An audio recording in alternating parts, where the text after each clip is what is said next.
Bonjour à tous, c'est Caroline du blog vous-et-nous-sur-la-route.com. Aujourd'hui, je vais vous faire découvrir ma recette de la tarte flambée alsacienne.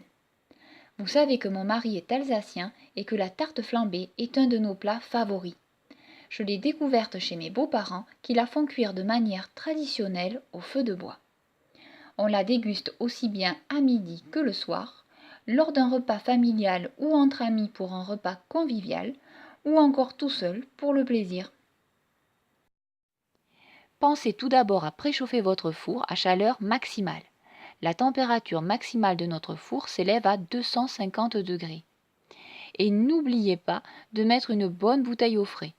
Je vous conseillerais bien sûr un vin d'Alsace, comme du Riesling, mais aussi du Sylvaner, du Pinot Gris, du Pinot Blanc ou du Pinot Noir. Je vais à présent vous donner les ingrédients pour réaliser 3 grandes tartes flambées. Pour faire la pâte, il vous faudra 600 g de farine. Je préfère personnellement la farine T55. Une cuillère à café de sel. 20 cl d'eau. Pour commencer, car il va falloir ajuster cette quantité. Dans un saladier, creusez un puits. Ajoutez le sel, puis l'eau petit à petit. Mélangez bien.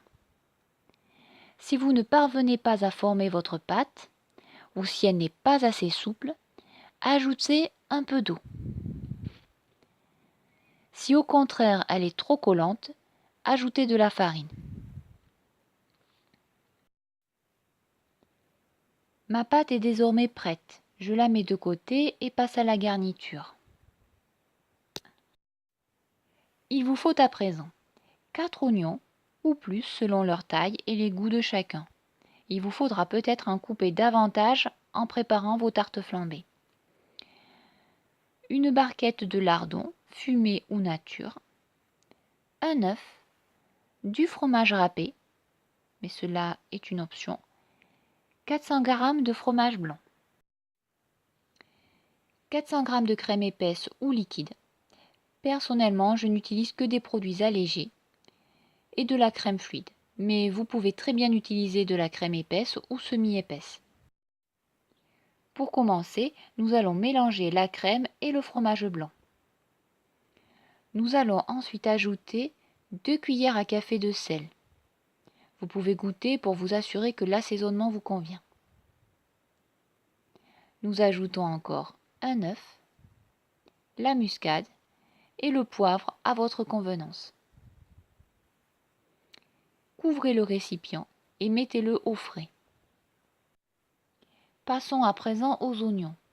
Épluchez-les, coupez-les en deux et émincez-les finement dans le sens de la longueur. Voilà, tout est prêt. Il ne reste plus qu'à étaler la pâte. Partagez votre pâte en 3 morceaux de taille à peu près égale. Farinez généreusement votre plan de travail. Étalez le premier pâton largement et assez finement. Faites-le glisser dans un grand plat, un plat à pizza par exemple. Étalez généreusement votre préparation à base de crème et de fromage blanc sur la pâte. Répartissez ensuite de l'oignon et des lardons sur le mélange de crème et de fromage blanc. Si vous le souhaitez et selon les goûts des uns et des autres, vous pouvez ajouter du fromage râpé. Comme notre fille n'aime pas le fromage râpé, je lui réserve toujours une part sans fromage. Vous pouvez enfin enfourner. Et voilà, votre première tarte flambée est cuite. J'espère que cette vidéo vous a plu. Si elle vous a plu, partagez-la et je vous dis à bientôt dans vous-et-nous-sur-la-route.com.